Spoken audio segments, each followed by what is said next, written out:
Good evening, everybody. How are you doing? How's it going? We're at the middle of the week, that landmark of the work week that we know as Hump Day. If you guys are old enough to remember that commercial and how everybody repeated it forever and might still do it around the office, it's Hump Day.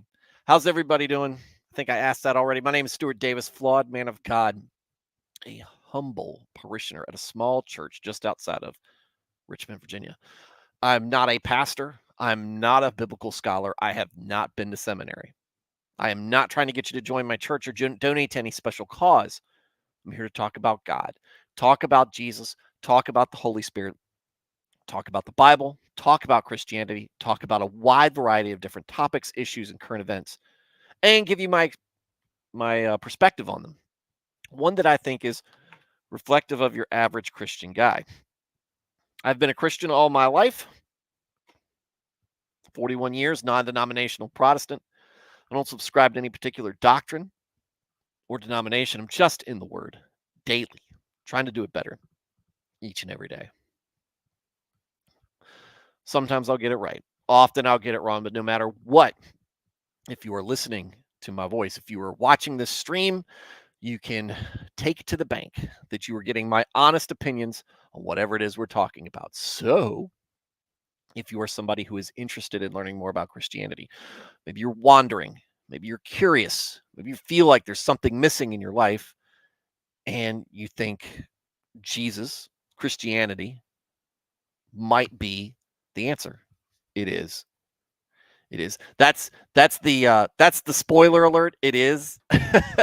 But um maybe you're looking for kind of the selling point on it to find some place where you can actually get more information in a way that you can best digest it. And you don't feel like getting it from social media, from a bunch of overly produced, scripted, um, professionally made uh, videos that might be clever but lack the authenticity and realness of what you're looking for or what you think might be there. Maybe you worried about going to a church and listening to a pastor because you think, well, he's paid to do that, right? Obviously. And if he doesn't keep people there, he loses his job. And that's not exactly how that works. Maybe it works in some churches like that. But that's not how it's supposed to work. That's not how it works most places you go, most churches you go. But I understand from an outsider's perspective how that might be your concern. So instead of hearing it from the pulpit, maybe you want to hear it from a guy who would be sitting in the pew next to you, somebody who's been doing it for a long time, who's been in it, a consumer as you might think of us, who could say, "Hey, buddy, I've been doing this for a long time. I've been sitting in pews for a long time, been listening to sermons, I've been in the book, I've been hanging around the congregations, I've been praying, I've been living my life as close to how I can get it as I'm supposed to, as I can. And this is what it's meant for me. This is why I believe. This is why it's the truth."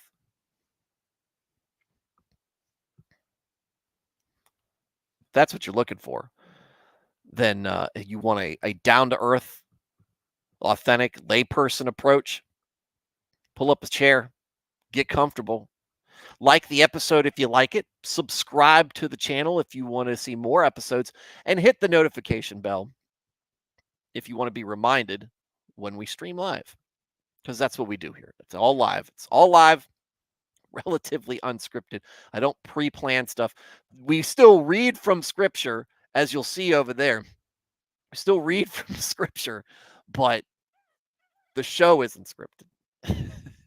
That's one of the reasons why I think it's important to do the show live, that it is uncut, right?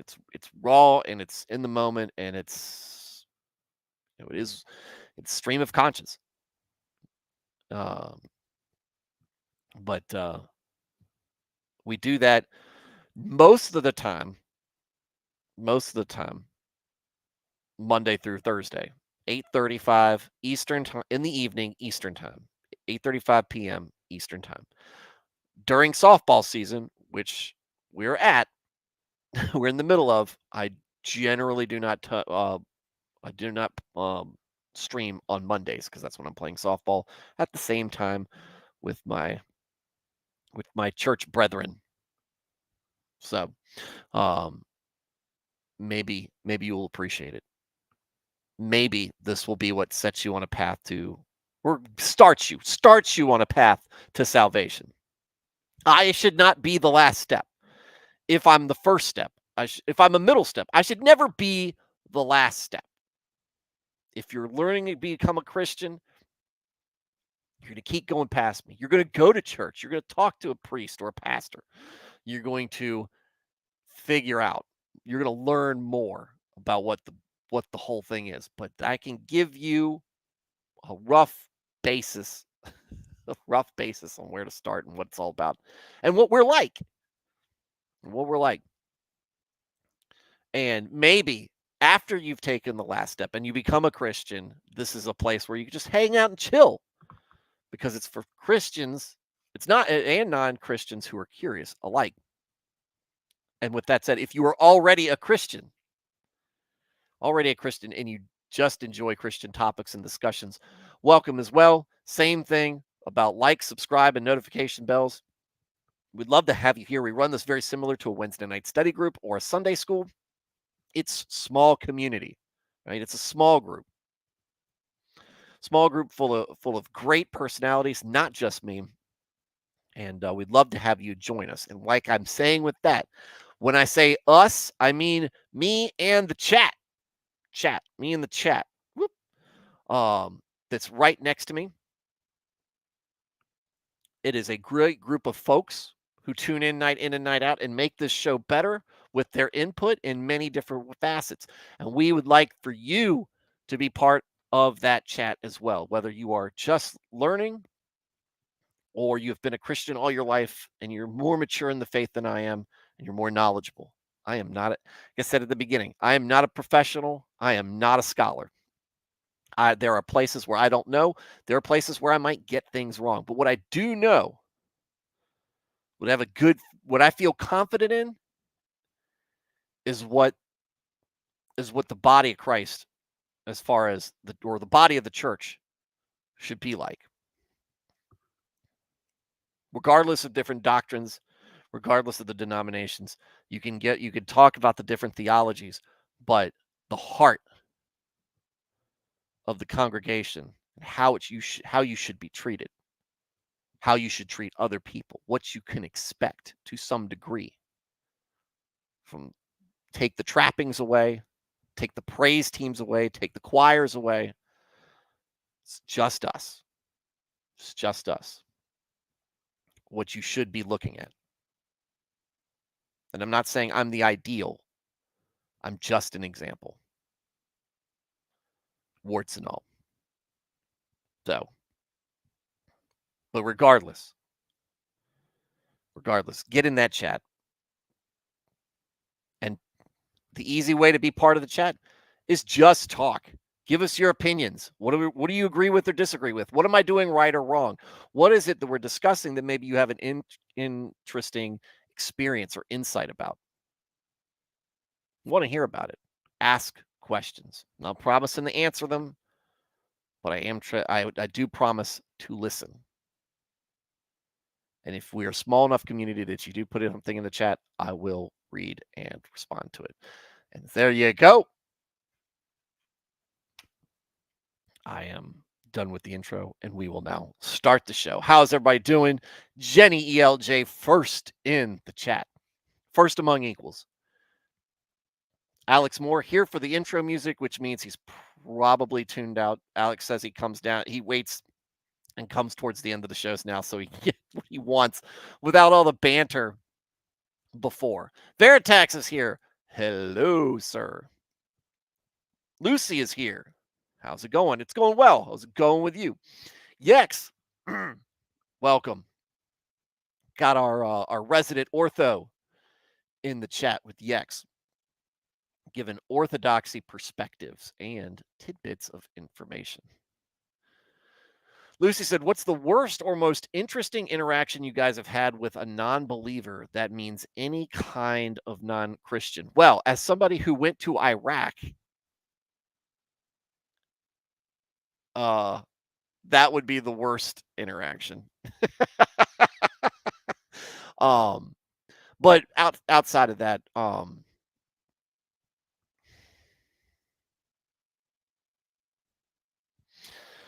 I don't know.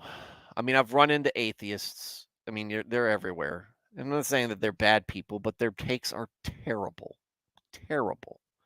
A lot of the bad interactions are people in trying to be edgy, trying to make a point, they're trying to stab at people. I think one of the worst ones I heard was from a guy who was stuck to a wheelchair, mostly paralyzed, had I think been there from birth or had uh some sort of genetic defect or whatever that he was confined there. And he said if basically with the if God real, why bad thing happen trope. But it's hard to look at somebody who's in that situation and meme it down to that level to be, I don't know why you are in the situation you are in. But instead of blaming God while at the same time denying his existence, maybe you can find a way to make the world better in his name. I don't have the right thing to say to everything, but it's hard hearing things like that. It's hard hearing things like that. The hardest one is listening to apostates because they believed, and I know some Calvinists or the once saved, always saved crowd as well, that they never really were believers. I know people who I've seen burn with faith and then lose it,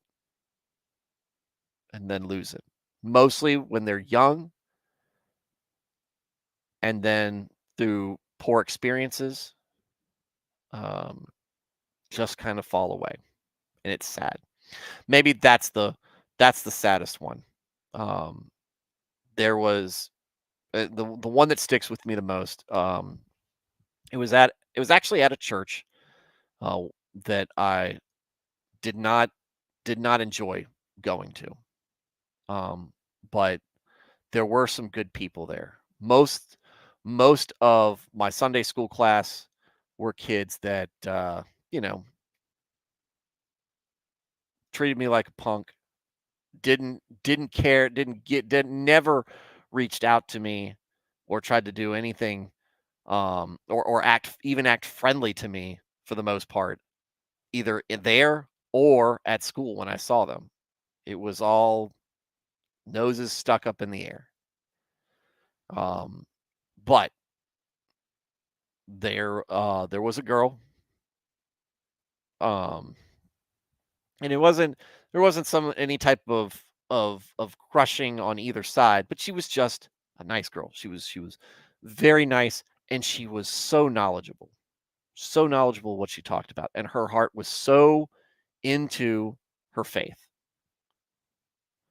and you could tell. It's like you could just see it. It just emanated from her, and he's the kind of person that you just. I mean, they've got it down, right? They just true believer. And not to say that they don't struggle. Well, she goes off to college. She goes off to a very good college, but also one that's full of liberals. Um, and something happens there. I don't know what. Don't know what happened. And if I did, I probably wouldn't talk about it.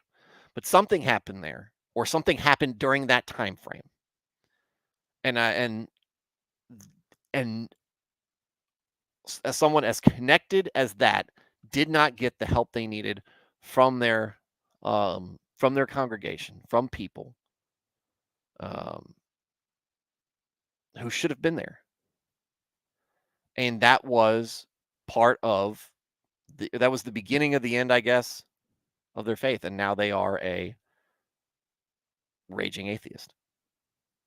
and not a mean person. She's still very nice, very congenial, very polite,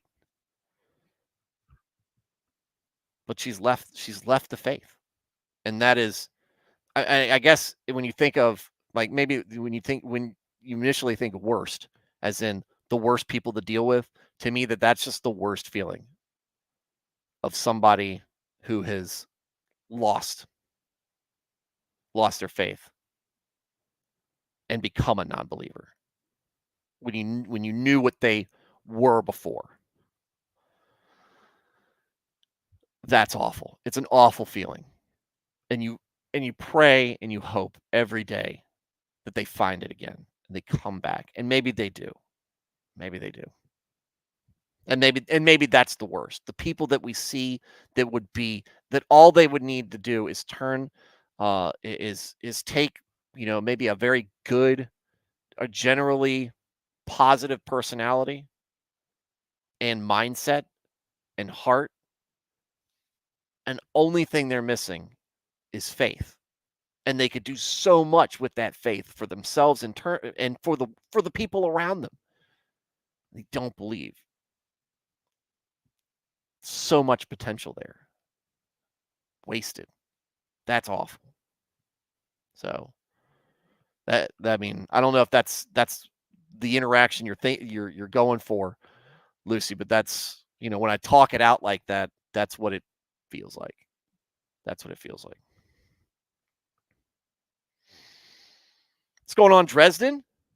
Yex said they call me the Christ consumer. Are we talking about communion? Are we talking about communion? Yex said, Lucy, I don't know if and this is Yex answering the question I was just answering. I don't know if I've had many interesting interactions with non-Christians, although I've noticed that most of them do have some form of belief in God when they deeply analyze themselves. I've found that as well. Thad said, how is Bishop Marmari doing? We should pray for him. I don't know. I heard he's stable. Okay, Jack's giving updates through that. For those of you who don't know, Bishop, this is a bishop who is in Australia, I think, who was attacked in the middle of his sermon by the Muslim. I think it was a Muslim. I could be right. I'm wrong on that. I'll let somebody else fact check me on that. But I think it was a Muslim. And the first thing that the news came out to report it was priest attacked live during sermon. And he was anti-vax. He was an anti-vaxxer. Literally, it's almost in what, not the byline, but the subtitle under there. I mean, that's where they went. That's the news part to you. That's a newsy part to you. Very interesting. Very interesting. Bold strategy. And they wonder why people distrust and dislike the media.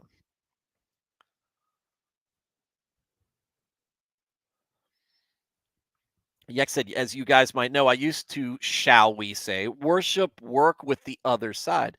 To this day, at least two of my friends who were also part of that crowd still consider me friends despite us having different beliefs. I had a boss who told me that he used to dabble until he dabbled too much and it scared him straight.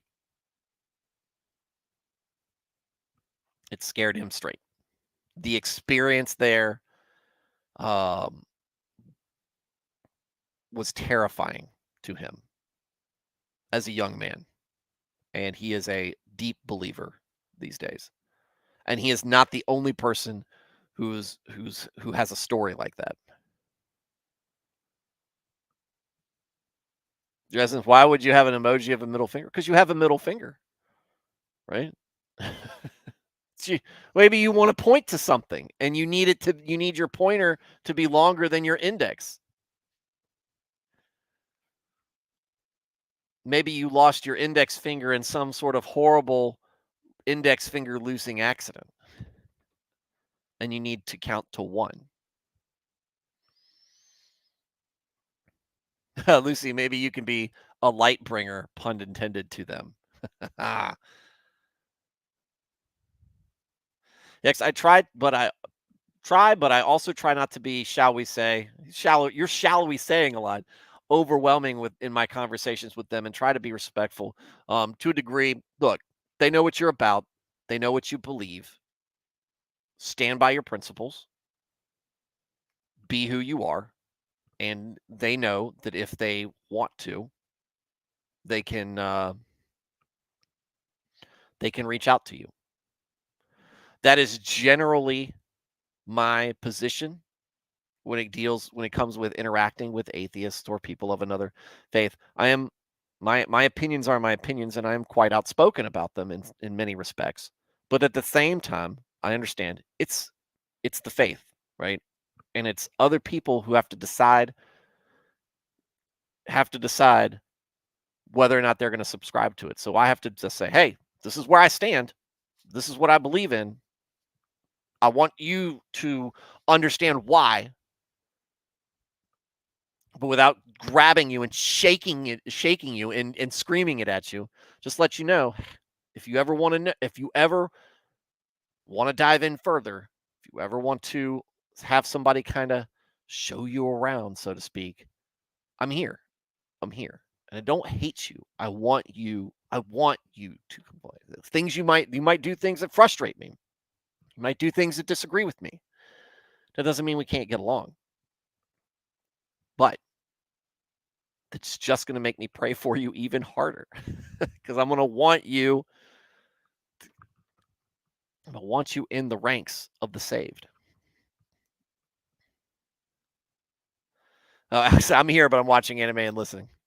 Sounds like me. She went to college. That's the first thing that went wrong. For what she did, she needed to. Colleges have made so many people into apostates, it's unreal. Well, I blame the college partially, and you got to blame the person a little bit too, because um,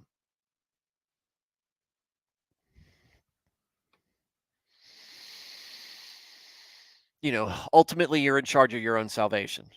But I also blame people who didn't support when they were supposed to.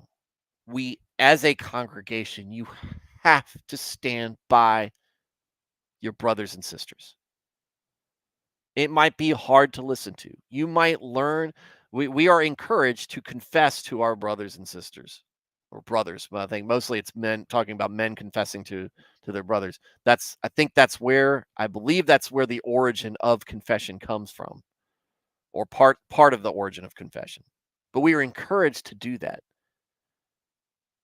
But if we're encouraged to do that, somebody has to listen, which means we have to be willing to listen and help.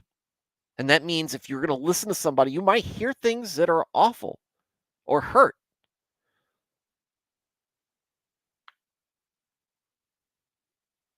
Or scare you even. But the alternative is leaving that person to face that alone. No. Feel like they're facing it alone. It's easy to say. It's easy for somebody who is maybe even deeply rooted in their faith enough that they said, "No, I'm never alone. I've always got God with me," which is kind of where I stand.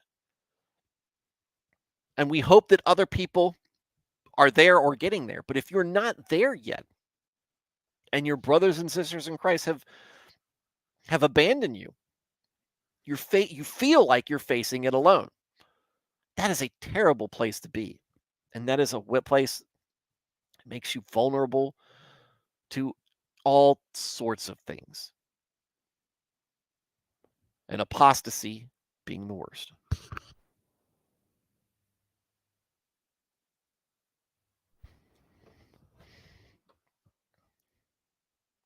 And like I said, I don't know the internal situation on that. I don't know. But it didn't surprise me. It didn't surprise me that the people who didn't give a crap about me weren't there for somebody else when they needed them. Lucy said, I was the worst person I ever knew. I had ever known. I used to worship Satan, Lucifer, Moloch, Lilith, and more. I mean, what? These, you're collecting the whole deck there. And more fiends and false gods. I was shown the truth and scared straight out of my skin. The best experience I had was letting all that stuff go. I thank Saint Raphael and the Lord every day. By the way, I did supposedly have an encounter with Saint Raphael. Be careful with those, though.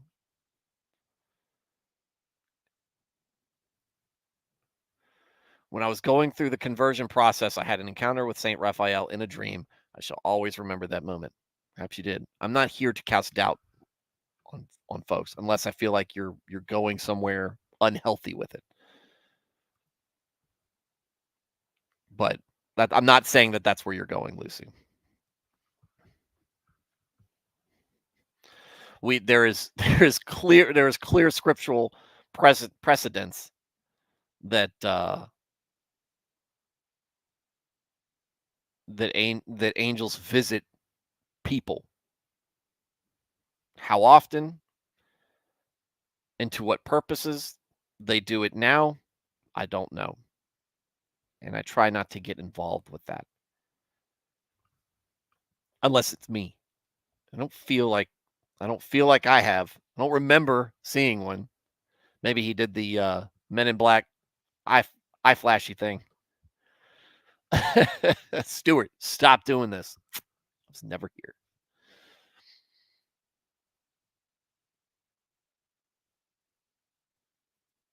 Dresden said, as someone who is in the middle, I don't know if there is a God or not, but being brought up in a non-believing family, it's difficult to see something that isn't visible. That's not something limited to a non-believing family or a non-believing upbringing. That's the difficulty in faith, period, Dresden. But I think it makes it easier when you are raised around believers. I think it's easier when you are exposed to things that kind of are supernatural.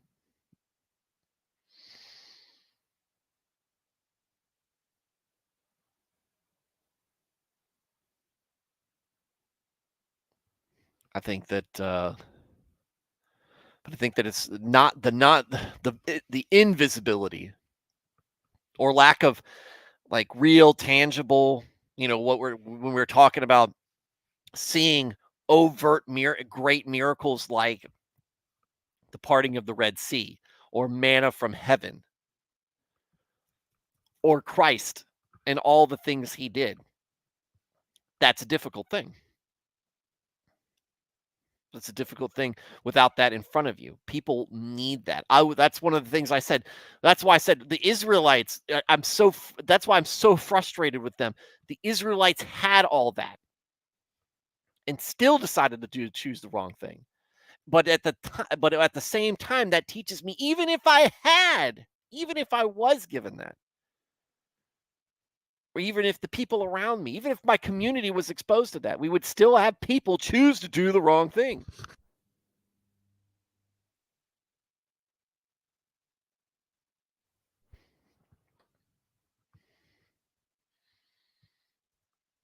Lucy said that the adversary does not share power. He doesn't have any power, really, and that what I was doing was only harming myself. That's true. If the adversary had power, he would not share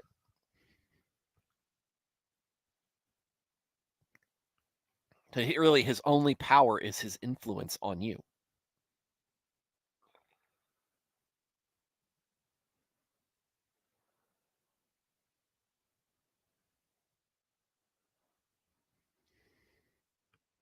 Yak said, I was watching a video about that, Dresden. This priest I love, Father Andrew Stephen Demick, he talked about how people can't absolutely prove that God exists, although they can be absolutely convinced. People don't become Christians, and certainly not saintly Christians, by things being proved empirically or objectively. It's personal because Christ is a person. That's why we have the church. Well, just very eloquently put, Yex. I love this. I love how you wrote that. Um, but that's true. And again, we know how do we know that's true? Because we've seen it in action, right? It might help you if you did, right? Because you can always it's something you can always lean back on. But I saw this, so I know what's going on. My mind wasn't playing tricks on me or anything, so I know it's there. But again, I like I say, there's more to faith than just believing. Lucifer, not Lucy, our friend in the chat. Lucifer, the devil, Satan, believes in God, knows he exists, chooses not to be part of him. There's more. Faith is buy-in. That's why I say, and we're gonna me and Thaddeus, me and Shay Thaddeus are gonna have a discussion about this at some point. Whenever I get my act together and get and schedule him coming on about this. This is why I say the argument about faith versus works is mostly semantic. Because if you have faith, you are buying in. That means that's not saying, oh, yeah, I agree that I guess. That's not faith. Faith is being part of it. Faith is obedience. Because faithlessness, to me, knowing and sitting around and doing whatever you want, that's faithlessness. That's faithlessness.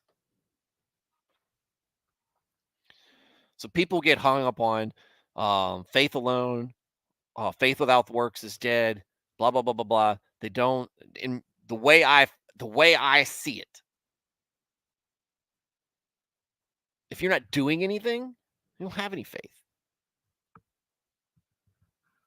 You don't have it if you're not if you're just standing on the sidelines going, yeah, Jesus, yeah, thoughts and prayers.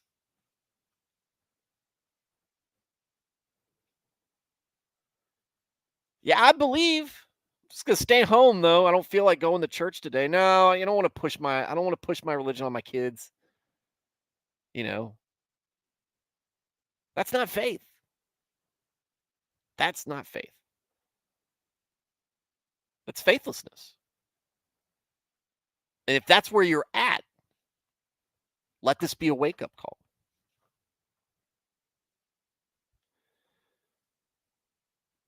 Because faith has works. But don't worry about the works if you've got faith. Because the works happen. Because that means the works are happening. Because you're not sitting on your butt if you have faith. Because if you had faith and you bought into what it is, you're actively trying to help those around you.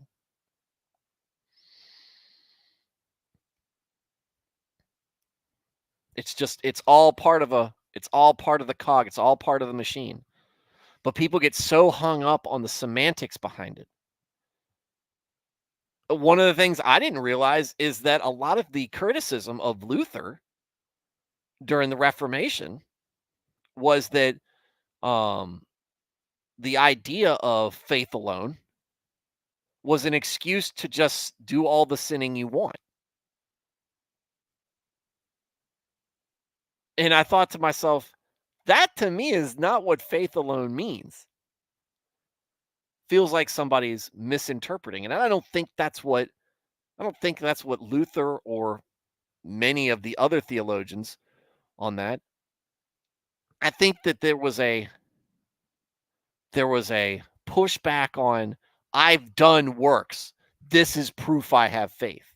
That's working to me, that's working backwards. And I think that if you start to look back of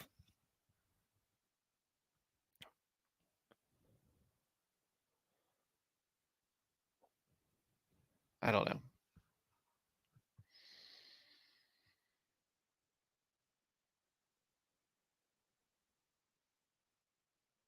I believe. Do you believe? Okay. Well, your behavior will be evidence of that.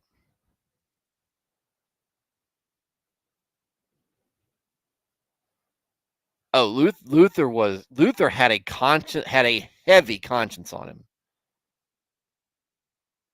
to the point where his his primary confessional guy had to tell him to stop.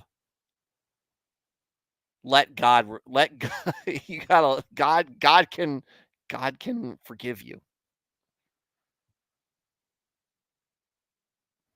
That was a very he seemed like a very convicted guy.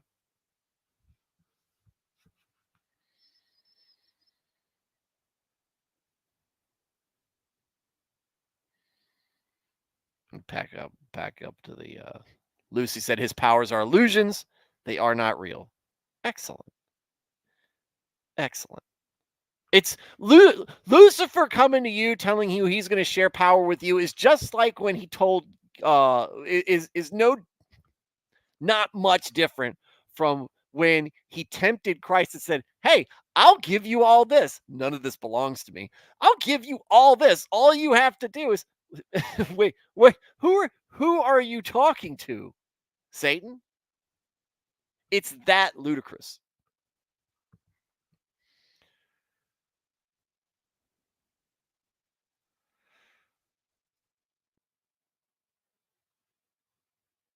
And his only power is lies.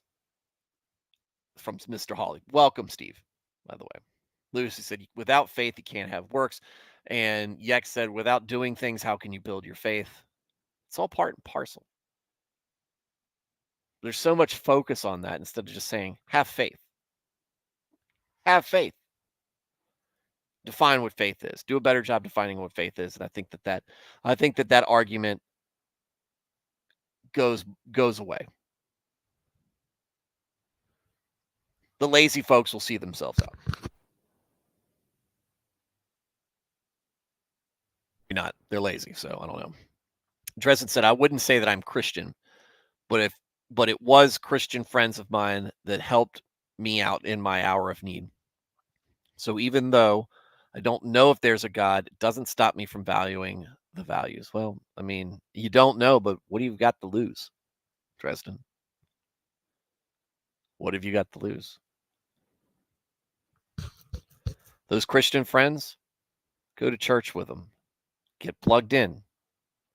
Invest some time. Maybe you find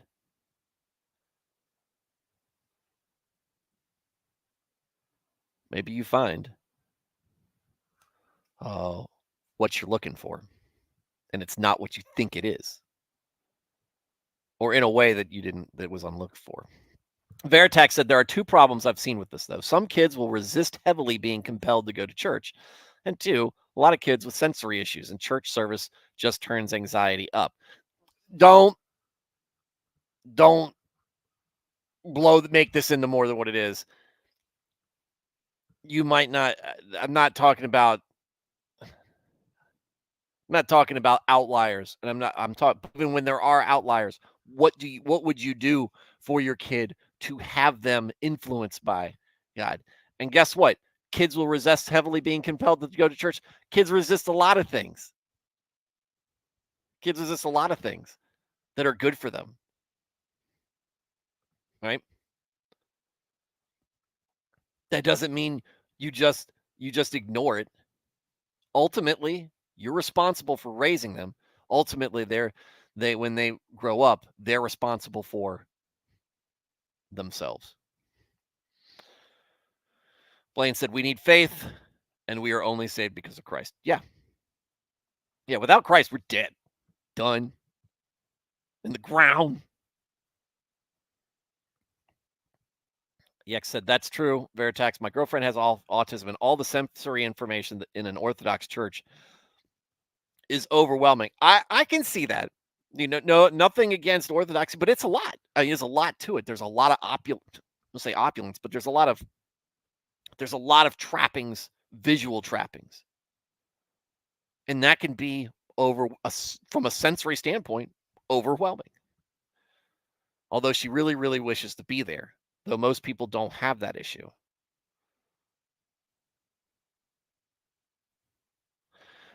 Yes, and I'm not an expert on this at all. Um, but maybe see if you can uh kind of isolate what about the sensory overload is what's contributing most to that sensory overload, and try to find a way to block it out. So like maybe if it's all the colors and all the art and everything, maybe for the most part she keeps her eyes closed, right? Or you find some way of, dark sunglasses or something like that. I don't know. Or if it's the sounds, the choir, and maybe depending on how the church is set up, if it's very traditional, there's a lot of acoustic noises and everything. Maybe wear noise canceling headphones a little bit during those loud portions, and you listen to the priest when he's uh preaching. I don't know. I know you. I'm sure you guys are working on a solution. So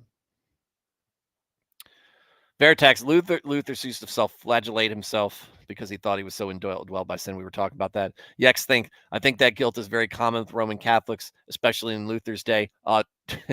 They don't call it Catholic guilt for nothing. Lucy said Lucifer is Sauron. Remember what he said about his power. He does not share power. Veritex, sometimes you just can't. You do what you can, but you don't do nothing. You shouldn't, don't be cowed or you're not cowed or um, put into submission by them. Sometimes it's talking to a brick wall, but you don't know what's getting in.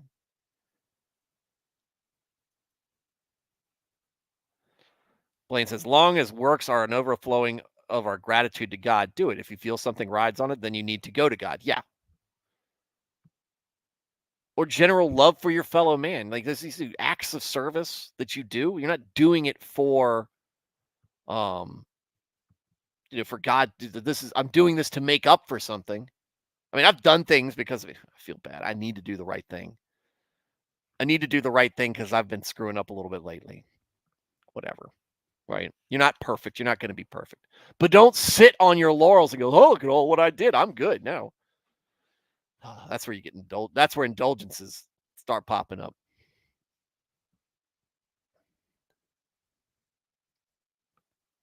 Steve said, I'm not making it to the end. My body is killing me and I can't keep my eyes open. See you tomorrow. It's all right, Steve. That's all right. I know you've been putting them hours in.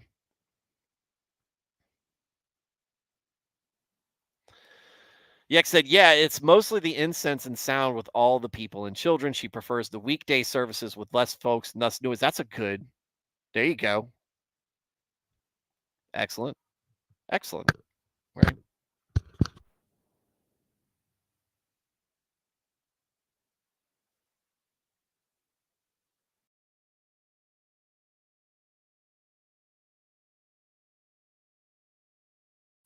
Choked on my drink, guys, but I'm going to be okay. Yeah, I like that solution, Yex. Oh, man. I hate it when I. Oof. All right. Veritax said the problem, Stu, is many in the church seem unwilling to even engage about the sensory stuff to adjust worship so people with that can be there. I've seen that happen. All right. At churches, the one I'm going to, I'm not involved with the internal things, but the one I used to go to, we had a lady, her son was um very autistic. And It was now more than her. There was another family there with a couple of kids who had severe autism, like very crippling autism, um uh like where it's a real disability. And we had talked at one point about taking. So this was an old, or it is an old traditional church, where traditional Protestant church. You go in the church proper. There's an addition with a wing and an educational side, and a school and all this other stuff, and a gym and all things. But when you came in to go to the sanctuary, the old part of the church, the original part of the church, you come in the lobby, which was newer. You go into the lobby, and then you go into there was three doors. The main doors to go into the sanctuary, which would hold had seating for about 500 people max. That's so just to give you an idea of scale. So you double doors for your main doors to go in there, and then on each end there were doors to go in. On one side of the wall there was a stairway to go up to the tech booth. On the other side there was a coat closet, a very big, deep walk-in coat closet, coat and equipment closet, and we kept coats and equipment there. There was discussions about turning that coat closet into kind of a sensory area. Excuse me. Yeah, go on. Sorry, guys. And maybe cutting part of the wall out and putting some very sound insulated glass and soundproofing it a little bit, and then closing it off. So folks with that kind of sensory issue with could go in there and maybe listen to it very quiet here. Listen to it muted, and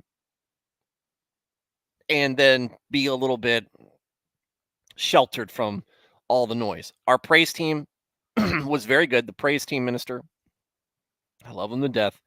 Um, he puts on he puts on great. He's a great musician, and he does a great job um, presenting that in a way that is meant to worship God. But it is loud. It is loud because most of the congregation feeds on that, and that is upsetting, especially to folks like that, and other also elderly folks for the most part. It hurts their ears. And elderly people like to be up front. If you go to church, who do you see at the front most of the time? It's the old folks. It's debilitating to them. So that ended up not going anywhere. I think it was just because of the how how how much we were going to have to adjust things. I think there wasn't money to do it at the time. I think there were some obstacles in the way, but it never happened. I don't know if they've tabled it together or not. I thought it was a great idea. I thought it was a great idea. But at the time that I'd left, it had been a couple of years since we had originally discussed it, and nothing had been done. At the church I go to now, there are solutions. There's an auxiliary. The church I'm going to now, you're in a gym that's also kind of a sanctuary, or it's a place where people go where it's set up mostly to listen to the word, because there's a stage and a background for where the preacher preaches from or whatever. It's loud, it's crowded, okay, but you go out into the lobby, one of the lobbies, it's quiet. That's right there where the coffee is. You might hear some some people talking. A lot of times the praise team, because we have 3 services in the morning or on Sunday, they'll sit during one of the services, but the praise team will generally during the other 2 services kind of hang out there and talk and everything. So you got to deal with kind of the small talk that goes on there. But then there's an auxiliary place where you can go and listen, and it's basically streamed from, there's a live feed from there into into the auxiliary, which I've never been to it because I've always I always get there in time to grab a seat. I don't know um, if they have that available all the time, but that would be another alternative. All right.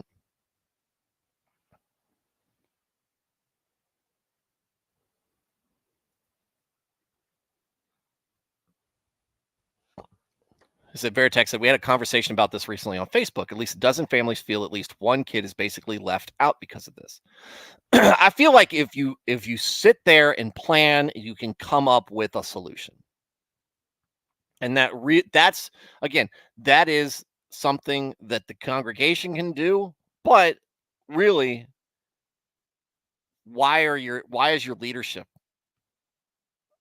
not making sure that's happening? Like, it's one thing where where leadership just doesn't occur to them and somebody comes up and says, "Hey, we got some sensory issues with one or more of our congregants. What can we do about that?"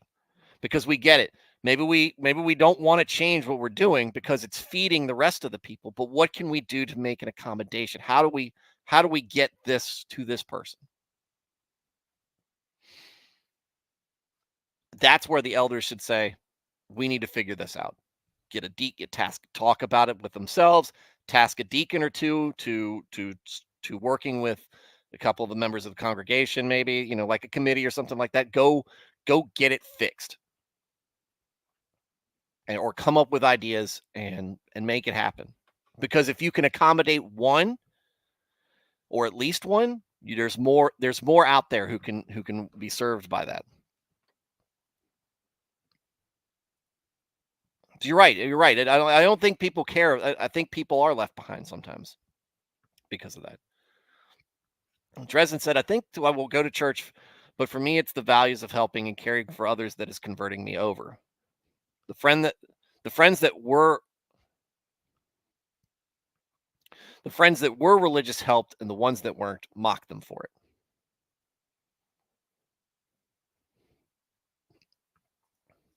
Yek said, "Amen, Dresden." Oh, I'm glad that they were there for you, Dresden. I love that about Christianity. I'm trying to find a path that would allow me to take care of myself financially and also live to help others. Yeah. Not yet, Alex. You asked 10 minutes ago.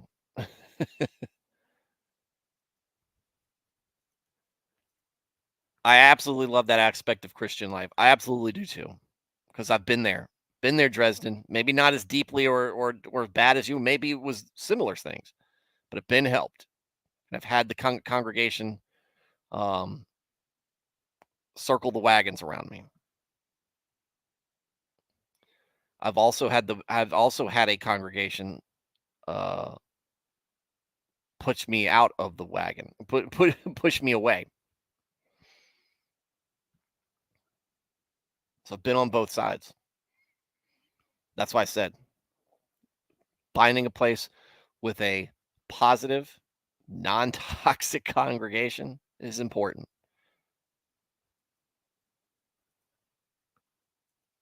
Dresden said, "Yeah, I think the world could do with some selflessness at the moment." Yeah, never. You could always go with that. Blaine said, "My current church is the most amazing with special needs. I'm shocked by the stuff they do, bringing in a professional to have the church daycare so parents can go on a date, for example." We've done that too. Date night.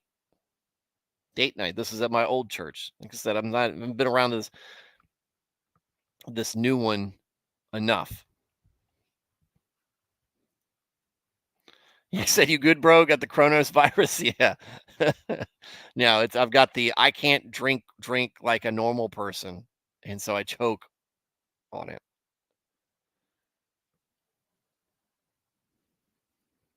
They don't have a proper sanctuary auditorium. It's a gym, dual purpose room. I mean, I mean, honest with you, I like having a sanctuary, a traditional sanctuary, because it's more of a touchstone for me.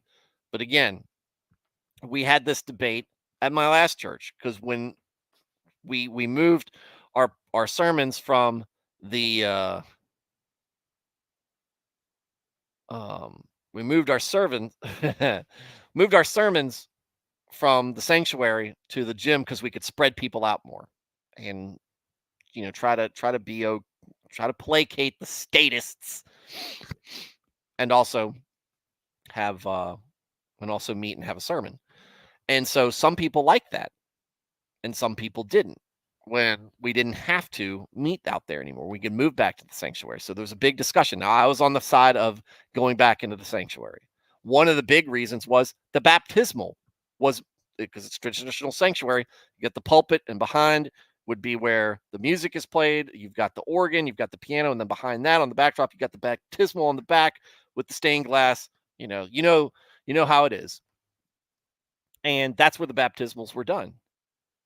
And we tried live streaming it a couple times, but we had technical issues. We had nothing but technical difficulties trying to live stream from the sanctuary, from the gym and whatever. But I said, look, here's the thing. We've got this whole church. But if we don't need the sanctuary, if we are taking if we are taking the perspective that none of that stuff matters, we can meet anywhere, then let's sell the property.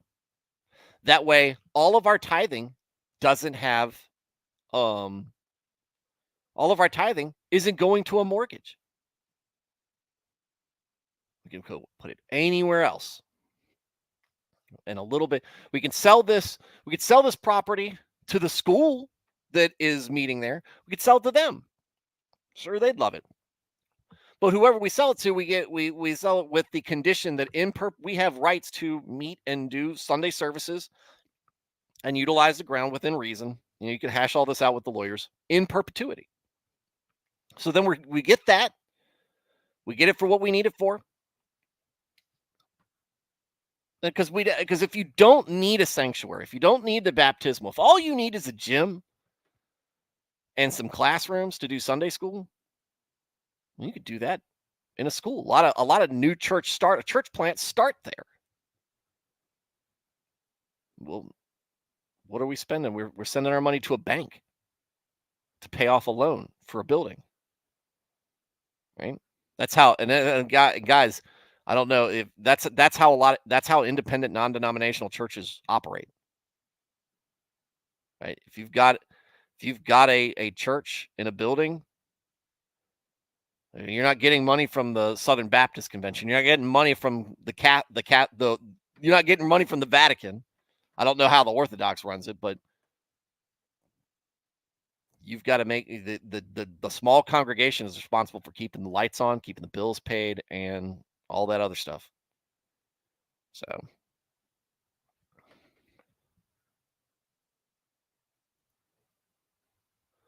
Veritex said it requires you to being someone they will listen to, and they will listen enough to find a solution, though.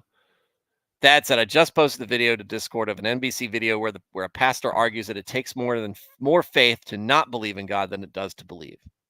It takes a lot of effort and mental gymnastics to get there. Blaine specifying date night only for parents of special needs kids, like Michael. I was chuckling at that earlier.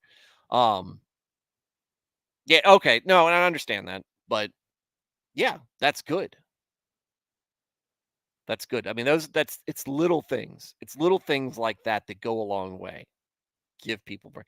Like I said, I've said it before. I have a lot of disagreements with the pastor of the church I went to go to, but one of the things I thought that they did was good is they did respite, right? Or there was outreach to foster parents.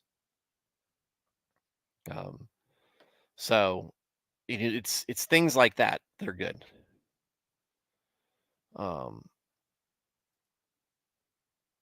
Churches have gyms now. A lot do. That lawyers, why deal with the spawn of Satan? Well, you have to talk to Lucy about that. Dresden said it was my brother. He was in the hospital, but they were wishing him and my family hope and happiness, which meant a lot to me. because they couldn't do anything more, and that they got ridiculed for it. Let me guess, the tots and pears, ridiculing people, being there. And Dresden, I know you've been a long time viewer, long time member of the chat. I mean, I guess that was a lot like when we were talking about Job. It's sometimes just being there helps because you can't do anything else, just being there. All right, Alex, now that we're an hour in, we're going to talk about these two short Psalms. This was really good digressing, by the way, guys. Really good. And Dresden, thank you for opening up. Putting that out there. You didn't have to. I know that a lot of people don't like to share things, but it was good seeing you do that. And I'm glad that people were there for you.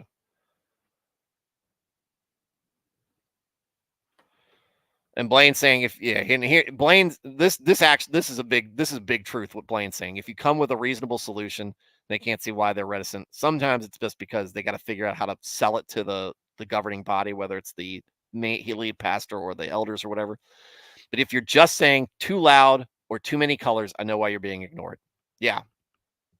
That's 100% right from Blaine. Even though he says I disagree with everything he says, I agree. That's if you're coming like that, they're not going to listen, unfortunately. Because that's, and I say unfortunately is because it's an unfortunate situation. But coming there with a, hey, can you help? Can you help with this? What can we do? And being willing to help yourself and help come up with a solution is a big step as well. Dresden says, nice to have someone to talk to when things go wrong. And that's plain. Not yet, Alex. All right.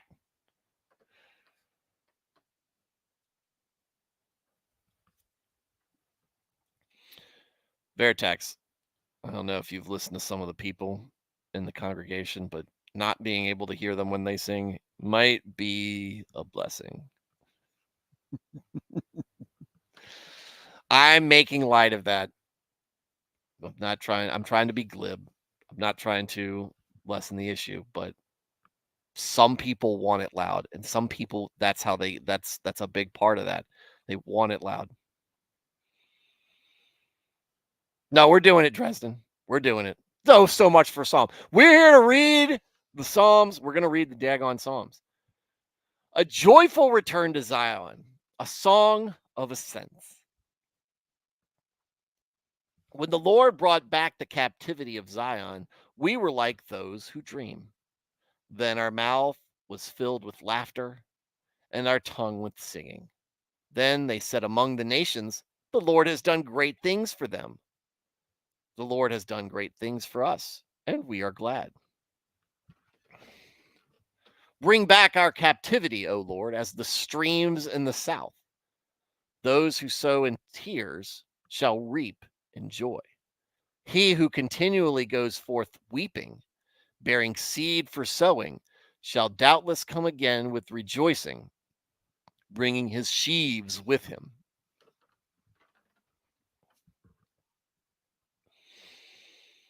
I got to tell you guys, this one's hard for me to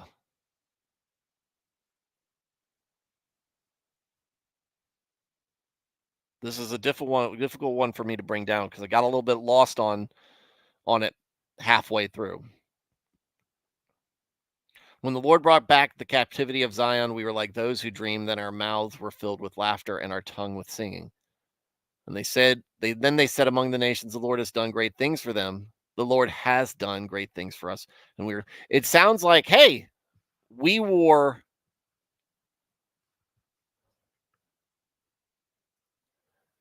Yak said, just food for thought. What if we read this from the perspective of those Old Testament faithful in Sheol and Hades, as Christ descends to them after his death? All right. So it sounds like when he says the captivity of Zion, there's a footnote in here saying it says those of the captivity.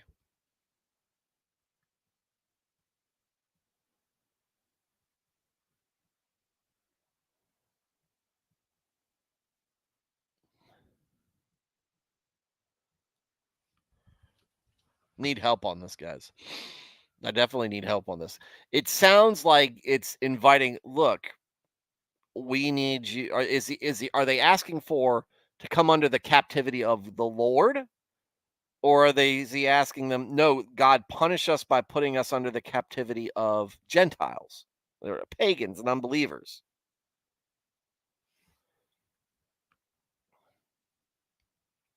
Yex said, in my Greek, it says comforted rather than like those who dream. When the Lord then our mouth was filled with laughter. Then they said among, so that sounds a little bit more sensible. I still get lost later on though. All right, so when the Lord brought us back from captivity, we were comforted, right? And it sounds like there was joy. And then the nations around us said, "Man, God's really blessed them," and God had blessed us.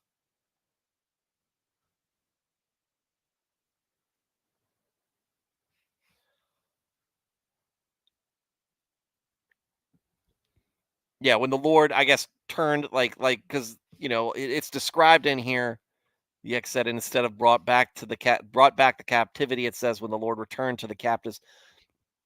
A lot of times we see that stated, hey, the Lord turned his back on Israel. The Lord withdrew his blessings or withdrew his hand. The Lord is leaving them. That makes more sense.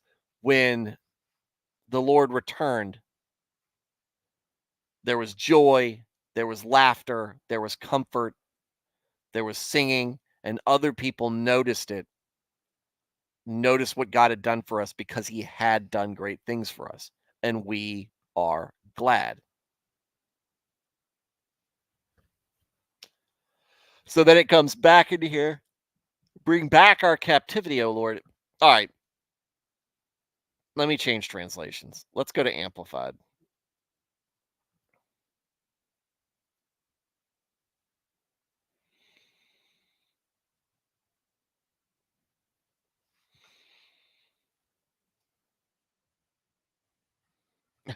When the Lord brought back the captives to Zion, Jerusalem, brought back the Catholics Catholics, the captives to Jerusalem, we were like those who dreamed. It seemed so unreal.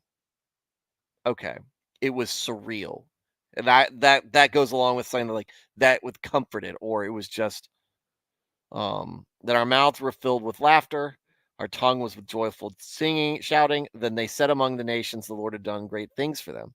The Lord has done great things for us. We are glad. Restore our captivity, and then the remaining exiles. Bring back the rest of the exiles. It's almost saying, yeah, see what yours is saying. Restore our captivity, O Lord. Bring back the remaining exiles. As the stream beds in the south, the Negev are restored. And here it is, are restored by torrents of rain. That, while it doesn't sound as poetic, makes a whole lot more sense. Bring back everybody else. Replenish. Renew this. Renew Jerusalem. Renew Israel. Just like the rains bring back the rivers and the streams.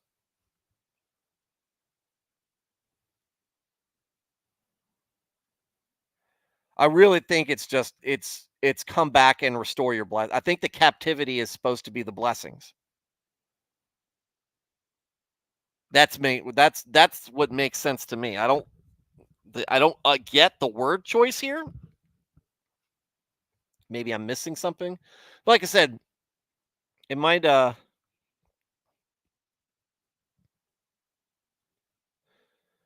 Hebrew version says it says turn back to. Which part says turn back to?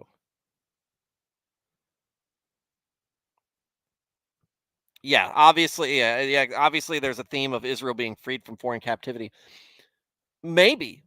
But again, what are we as Christians? We're servants to Christ. We're servants to the Lord. We are under his reign. We are captive by him. We bring that captivity back.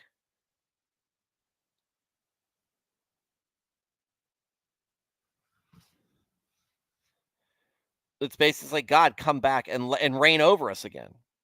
God, come back and let us be your nation. He who goes back and forth weeping, carrying his bag of seed for planting, will indeed come again with a shout of joy, bringing his sheaves with him.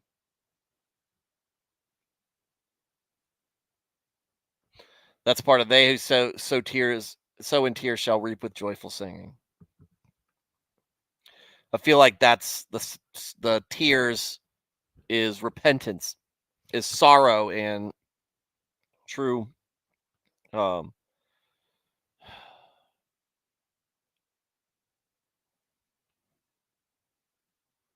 true repentance, I guess. Yeah, said St. Augustine wrote on this. I'm gonna try to find something there. But I really think it is, if God, please come back. Please come back and restore us. You've done it. You've brought some of us back. Maybe this one's one written around the time of Ezra and Nehemiah. Great day. This is a great time. God has blessed us. Obviously, you know, things go along to help them out there. Come back and make this a great nation again. Because those who are repentant, those who are sorry for what they did, so those who look back and say that this was a bad time, that we have erred, and we need to fix this and move forward,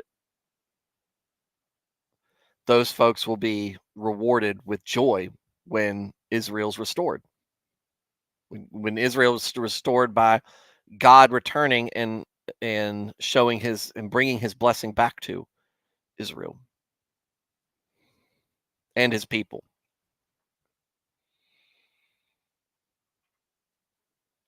So that's where I think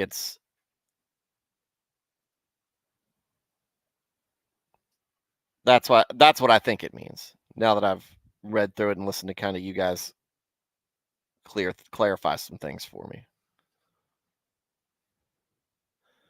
All right, Yex, what do you got? He seems to point out how this is about the church being celebrated by the Gentiles for our almsgiving and good works. I mean, you can correlate that, right? Um, that's kind of, to me, that's kind of like applying what you read in the psalm to what we should be doing modern day. Verse 4 still confuses you. Let's go back to that. Bring back our character. I really think I think that's a renewal. To me, so Yex, when you're talking about how, most, if not all, psalms, you can pull Christ back into it. I think that's from a periodic point. This is Israel. I think that when this was written, I don't know when, but it sounds like this is being written around the time of Ezra and Nehemiah, the rebuilding of Jerusalem after the exile, right? The exiles are starting to come back, and it's come back all the way, restore us to where we used to be, just like the rains um in Africa. Just like the rains renew the streams in the south, you can renew us. To me, That's some good foreshadowing of Christ coming to reign. Not reign. I'm not saying the reign is the same. To rule over, Christ coming to rule over and restore us with his sacrifice and all that other stuff. But and then when you and then applying it not just to Christ, but to how we should be going forward with this psalm,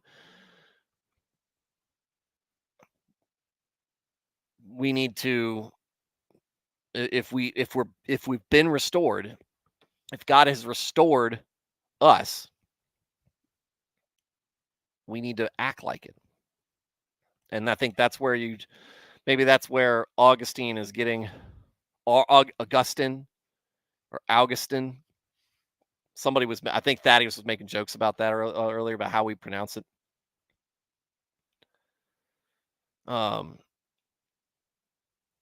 Be an example. But Augustine was a Gentile. Interesting. It's a very confusing one, but I feel like I kind of get where it is, right? And how to apply that. All right. 127. Laboring and prospering with the Lord. A song of ascents of Solomon. Read the Amplified, Yex. That's what's kind of helped me. Kind of helped me read through it. Laboring and prospering with the Lord. Song of Ascents of Solomon. Unless the Lord builds the house, they labor in vain who build it. Unless the Lord guards the city, the watchman stays awake in vain. It is vain for you to rise up early, to sit up late, to eat the bread of sorrows, for so he gives his beloved sleep. Behold, children are a heritage from the Lord. The fruit of the womb is a reward. Like arrows in the hand of a warrior, so are the children of one's youth. Whew. Happy is the man who has his quiver full of them. They shall not be ashamed, but shall speak with their enemies in the gate.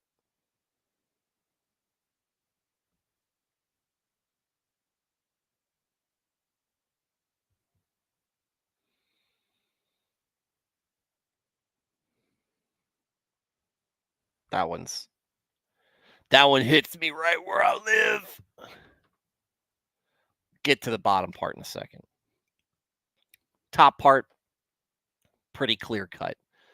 The Lord builds the house. If it's not built by the Lord, if you're not building things in the Lord's name, if you're not putting faith, if you're not trying to protect things in service to the Lord,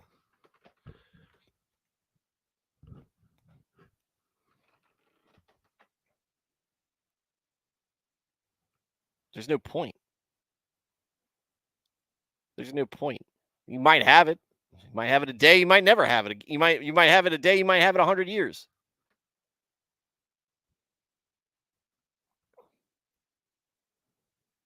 Even if you build it. Even if you build it and you think the Lord's telling you to. Unless the Lord is protecting it, it is not eternal. It is not invulnerable.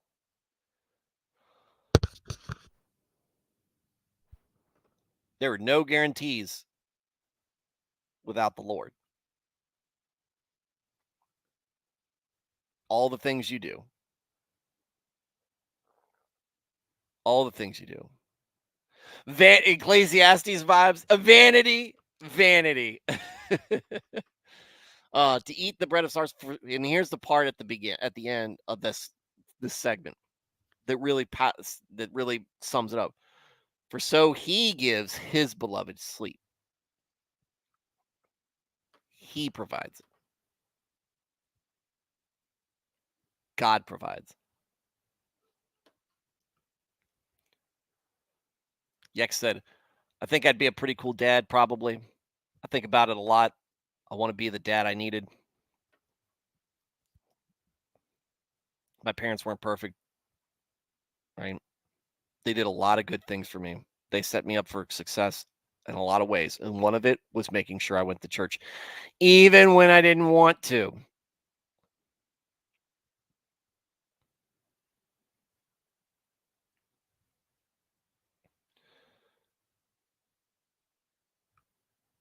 I learned from their mistakes and I learned from their successes.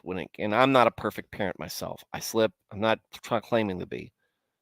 But by being honest with how I was raised, I took what I felt worked that my parents did and was effective, and I took what and I made sure to kind of not do the things that I thought weren't effective. One of the ways was punishing me. I'm actually a big believer in corporal punishment when it works. Kids deal with things differently. However, and I was a kid who was beat a ton. My parents beat me, got the belt, got whatever. Look, I was a bad kid. I was a mouthy kid. Other times I was a perfect angel. But when you got me in when I was in when I was having one, look, parents beat me up, and I understood consequences for actions. But the consequences I found acceptable. Your terms are acceptable. I'll take a beat. I didn't want to get a whipping, but I get spanked with the belt a little bit. It's gonna hurt for 5-10 minutes, but whatever. I can still play. What they never figured out, I would take a beating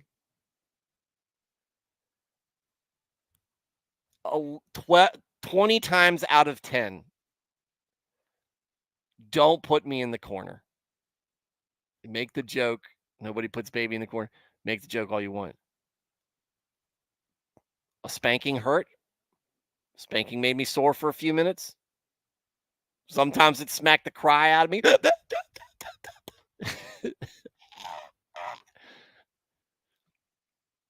was done. It was done.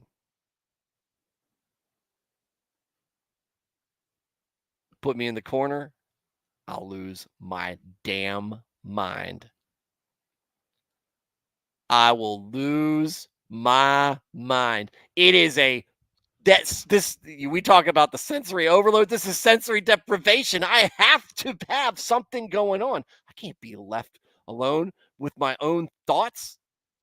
I can't be sitting here with no toys, nothing to do, no TV to watch, no books to read, no Matchbox cars to play with,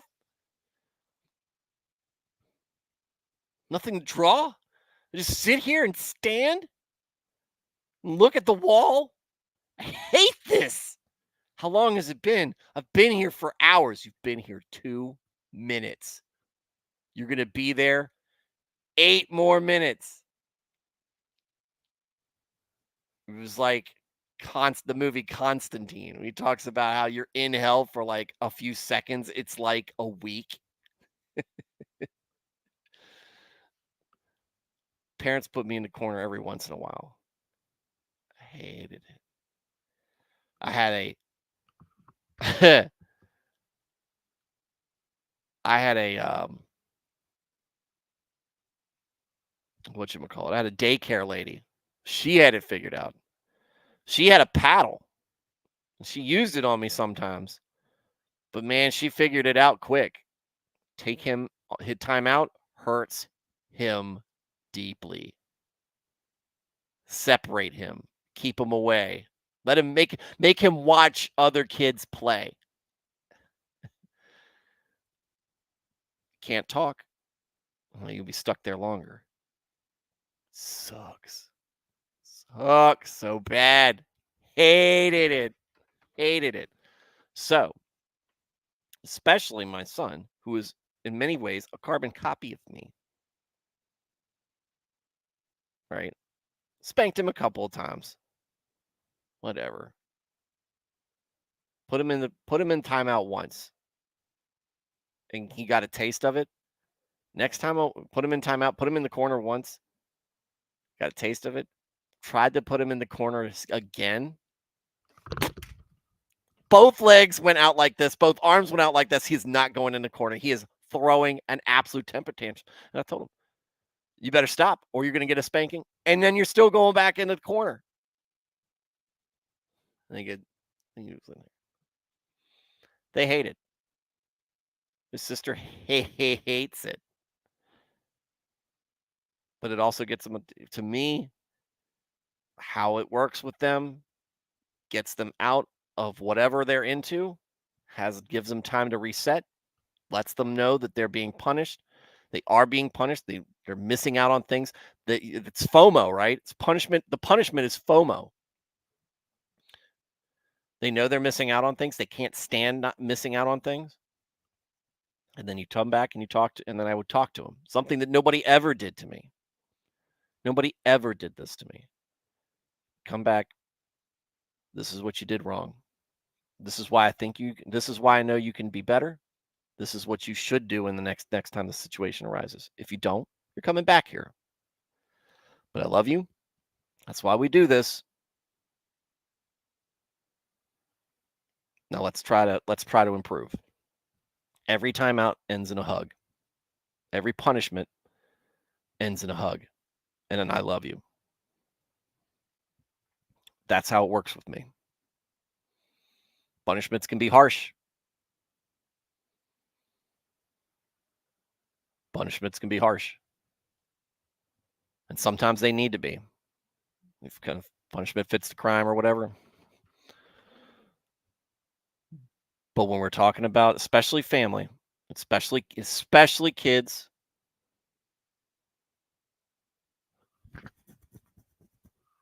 it's important when there is strife that it ends with, I love you, that I'm here with you all the time. This is important. I don't know what other people need.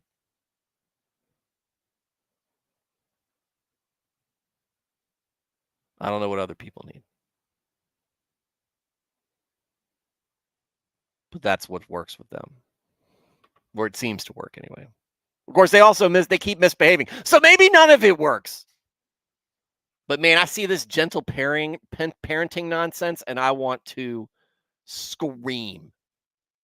You're screwing your kid up. You are screwed up. There is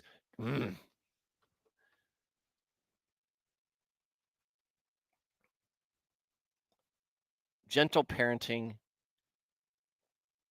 is a disease. It is a generation ruining cancer. Blaine said, bro. Explaining why I earned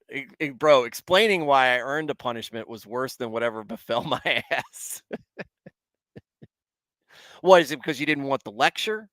Because when I talk to him, it's not that long. It's usually 30 seconds, or is it hurts your feelings that, the explanation was my lectures don't last that long unless there's there's something significant going on. It's just like, hey, this is a big deal. We need to sit down and talk this out.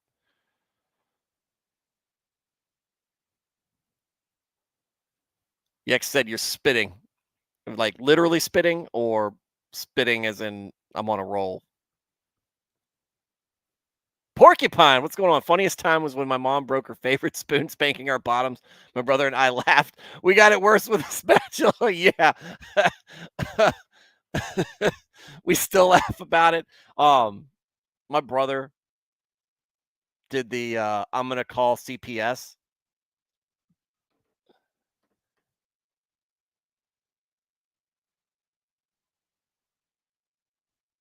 My brother did the I'm going to call CPS on you, and my mom said it to my mom. My mom said, "Go call. Here's the phone. Here's the phone. Call them, and I'm going to get my money's worth out of this." They're carrying me out.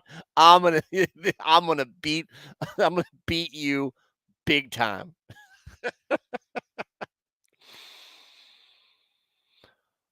Oh, that, yeah. Me having to explain what I had done and why it deserves some form of punishment was the worst. That's how I kind of started off a lot of times. It's, you know why you're here? Do you know why you've been punished? Because I don't explain it to them on the way or whatever. Because usually they're like, "Ah!" or something. They're arguing, and they're both. But really, what you want to do is bonk. That you put them, and but you go back up to them and you go, "Hey, why are we here? Talk, talk, talk, talk, talk. Yeah, or I don't get it. Okay, let me explain it to you." But that's the rehab part, right? But that's the hey, all this was done in love. Also, this was done because you were acting like a jerk, but I care. I care about you and how you're going to turn out. I'm not a gentle parent. I care about you. Um,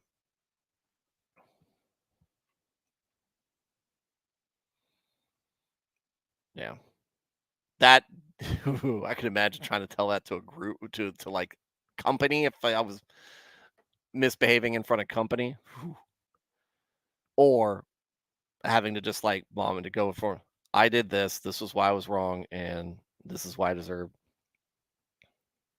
There's different techniques, but again, it all like there is gentleness in a spanking. Look, I'm not talking about that. I'm talking about the trend, right? Corporal isn't being beat. Going back to corporal isn't being beat, knowing the difference is important. To do it in anger, of course, sometimes you really are frustrated. That's why you're getting to that point. But knowing that it is a child and not an adult, and that it is supposed to be punitive, uh, not a way to vent your anger, right? That's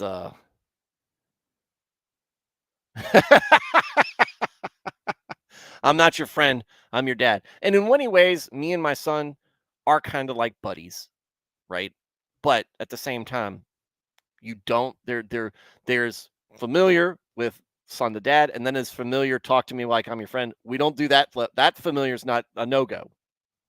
There is a level of respect, and you understand I'm the boss and everything, but we'll hang out and watch a TV show together and joke and horseplay and everything. That's where we're buddies. When it comes to you need to do this, we're working on your homework right now. There you go. That's I'm the authority. I'm the dad. I lead the house. Blame apologizing to company before going and getting mine. Stop opening these memories. That would be embarrassing. Like you said, effectiveness. Well, and part of this actually came about because of my time in the army when I learned that, um, that creativity and punishment is incredibly effective because it sticks with you.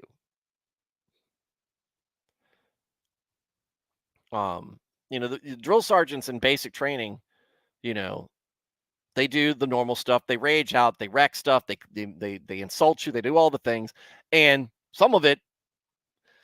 a lot of it's funny looking back at it, but it's also still kind of boilerplate basic training stuff. But it's good at breaking you down and everything. When you get to tech school and you are in the army, at least this used to be how it was. You got to your tech school, you still had drill sergeants. Now, difference between a drill sergeant then and a drill sergeant now, or a drill sergeant at basic training and a drill sergeant in tech school, is the drill sergeant in basic training is with you all day going through all the things, and um and then going home at the end of the night. And there's one who's in charge. There's another one who's in charge. And one drill sergeant probably stays behind and he does the wrecking of everything. At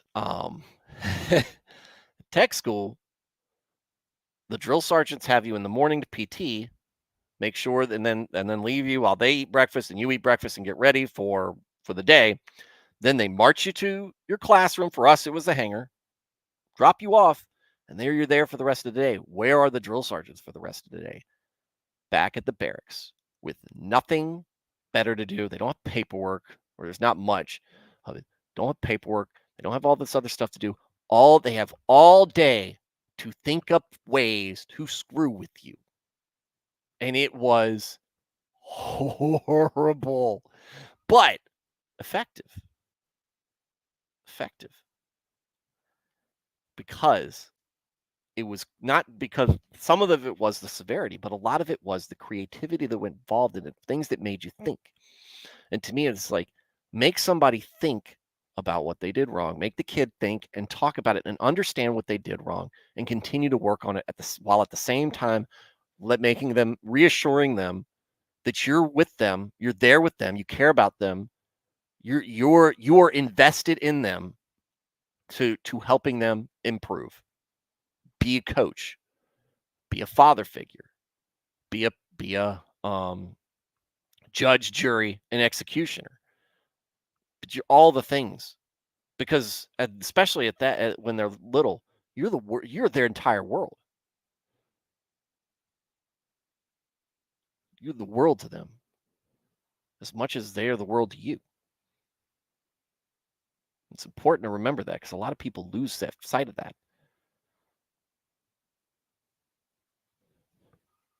So worried about other things, or they're wrapped up in themselves, or they're worried that they're worried about being too mean or not being mean enough and everything. Stop it. Think about it from God's perspective. Alex said, I went the non-spanking route with my son because I remember my childhood of those spankings and beatings. I have not spanked any of my kids in years. Because the timeout's so effective, I don't need to go there. So, but there you go. But people who do it, 100% in support of it.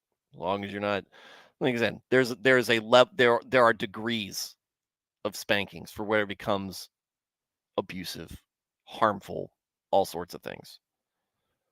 But some kids just need it to know that it's there, and that when you have there are consequences to actions. And I was spanked, and guess what? I realize I do something wrong, there is a punishment to it. There are ramifications. They might not matter to me at the time, but they matter to me now. And I have checked my pride and been angry and frustrated, as a matter of fact, because I've been worried about acting out and doing what I could do to somebody. The repercussions behind that is not something I want to deal with.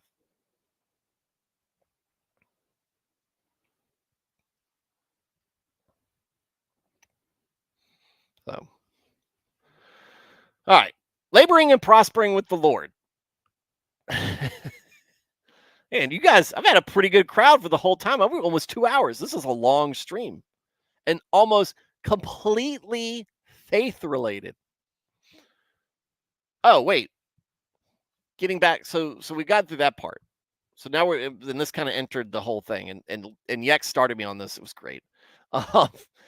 Behold, the children are a heritage from the Lord. The fruit of the womb is a reward. Not the fruit of the loom. We're not talking about your underwears. Fruit of the womb is a reward. Like arrows in the hand of a warrior, so are the children of one's youth. And then maybe that's a Hebrew saying or something. Things that we need, tools to have around us.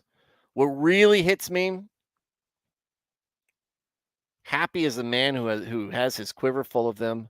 They shall not be ashamed, but shall speak with their enemies in the gate. I don't know the speak with their enemies in the gate, but this right here, you shall not be ashamed. I don't know. Happy is the man who has his quiver full of them. Being a father is so impactful to me. So important to me. Such a weight of a welcome weight of responsibility. And I couldn't imagine, and I can't, and I'm sorry I didn't get started sooner. I waited till I was 30. Should have started at 25 when I got married.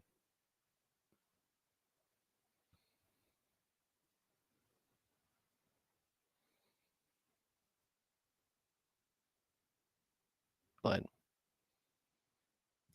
I'm blessed with what I have. I'm blessed with what I've got. And it's great. It's great. I have a full house and I am happy. Arguments, misbehaving, attitude, don't care. Every night, every day as a parent is a great day for me. This part right here can sum it up. The fruit of the womb is a reward. Children are a heritage from the Lord. Fruit of the womb is a reward. There's some people, and maybe they're right. Maybe they're right. This is one of the things I've had the hardest time wrapping my head around, is the idea that uh, we won't know each other, we won't recognize each other in heaven. There's a lot of theology that surrounds about that. We will all be brothers and sisters in Christ. We're not going to care about all that. Um,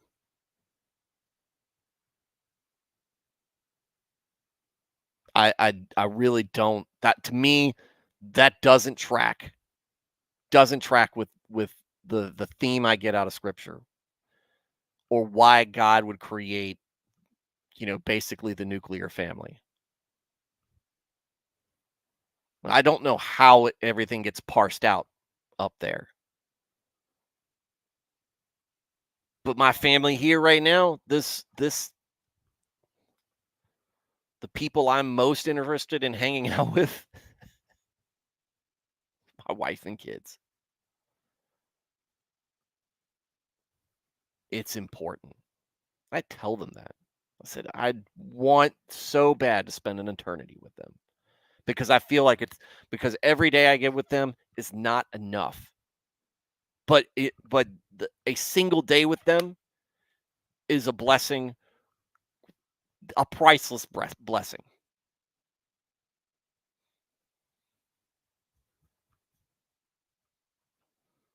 Can't wait till you need some white blue with New Balance. Gonna have to buy a Corvette, buddy. Gonna have to buy a Corvette. I want to get a Corvette and have the license plate say New Balance. Yak said, I don't believe that at all. I'd be interested to get Orthodox what the Orthodox, if the Orthodox has an official take on it, or if they said we just don't know. Blaine says we are going over this with our series on family. Be interested in what y'all are, what conclusions y'all are coming to. Because look, this is a psalm. Children are a heritage for the Lord. I don't know if he's taking that away.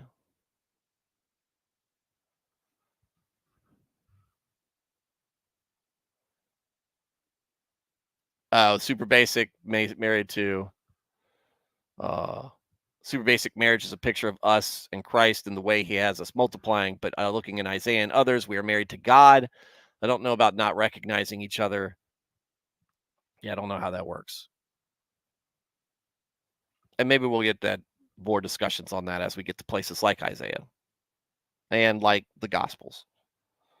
But to me, I don't get, and this could be my very limited, stupid, simple-minded, mortal understanding, but I don't see why God puts so much emphasis on family here for it not to be, um and how we look out for each family here. Um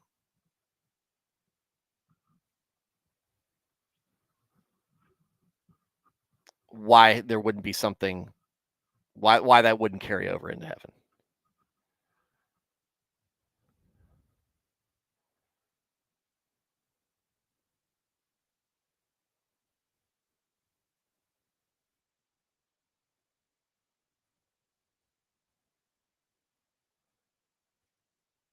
If you get a Corvette Stingray, no.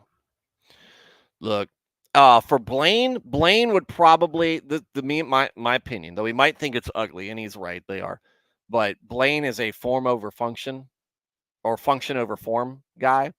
So I would put Blaine in a C4 Corvette, probably a 95 or 93 or newer, 93 to 96 Corvette with a new motor in it. Um,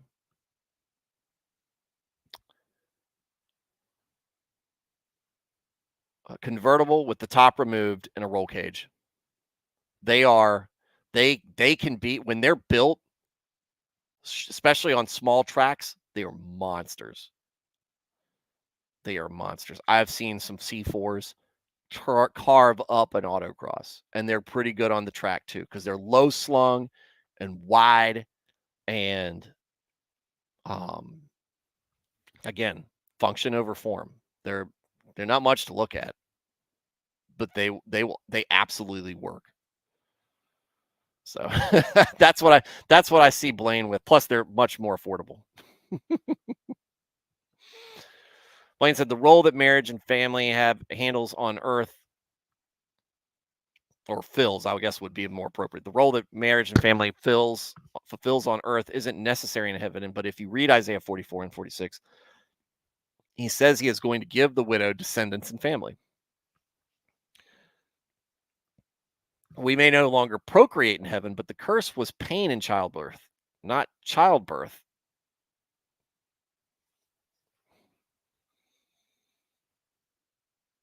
We really only have some prophets, Revelation, and Eden. So we have the picture of man with Eve in the garden. Yeah. Yeah. I have my vision.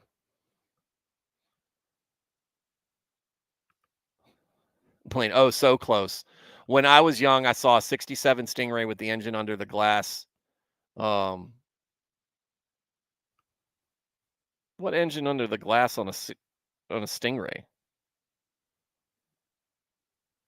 Sometimes forms winds.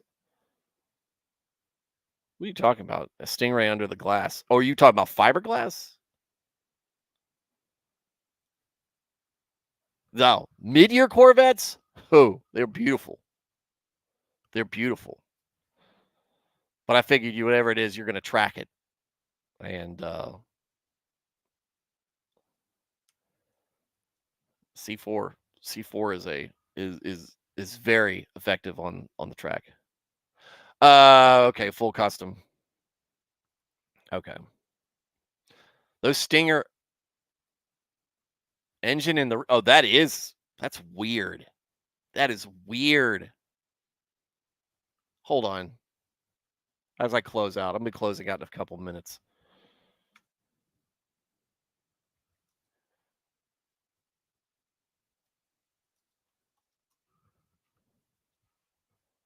Somebody's got to have a picture of something like this.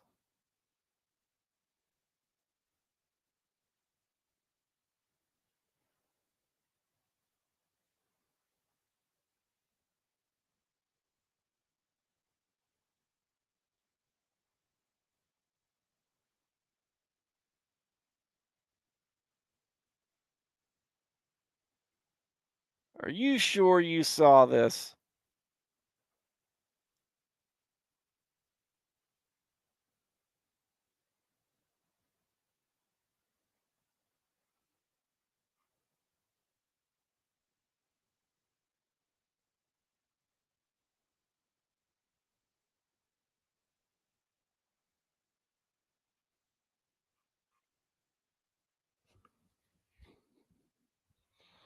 '67 rear engine Corvette.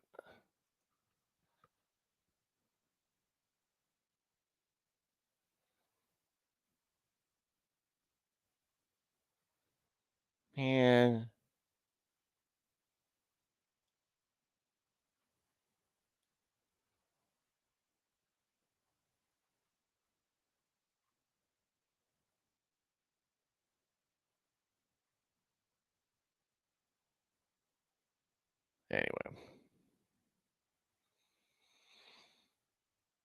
His idea was that the Corvette was the Ferrari competition, so he made the Stingray into Euro style. Psh, please. The worst thing they did to the Corvette was make it mid-engine, rear end, or whatever you want to call it. All right, guys, it's been a long night. It's been a long stream. It's been a great stream, and you guys have been awesome. This has been really good Psalms. I really, really just love this. Really just love this, especially just ending it on that part. Got the pine. I got to be wistful about being a parent because I love it. And I wish all you, I wish parenthood on all of you who don't have experience. For the most part, fatherhood on any of you guys who aren't there yet. So Blaine, Dad, Yex, Alex, Porcupine,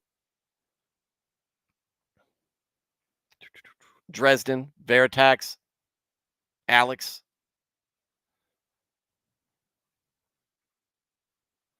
Lucy, Steve, Jenny.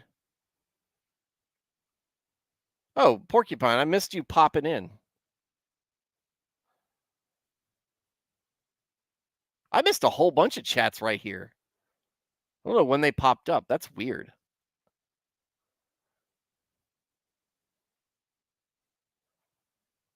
Anyway, to all you guys and gals, guys and gal, thank you for tuning in. Thank you for what you guys do. It's been awesome.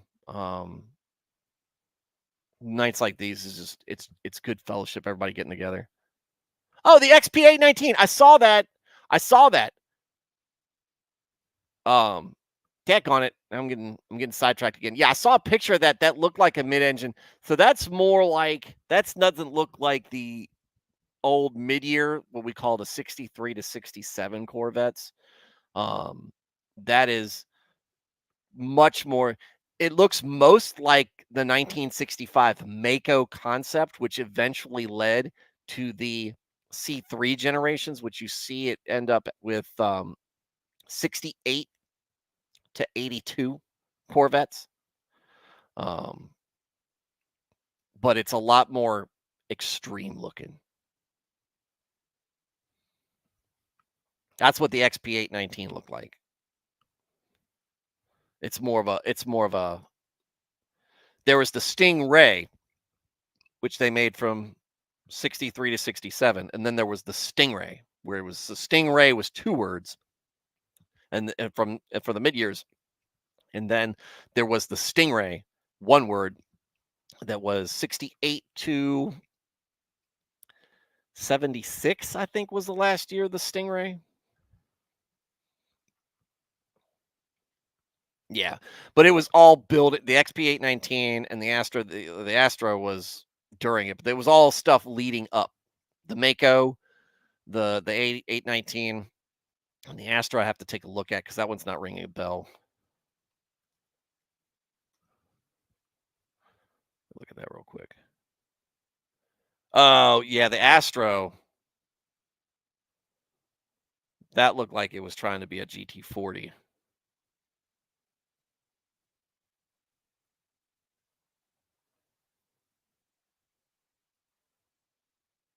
That was a wild concept though.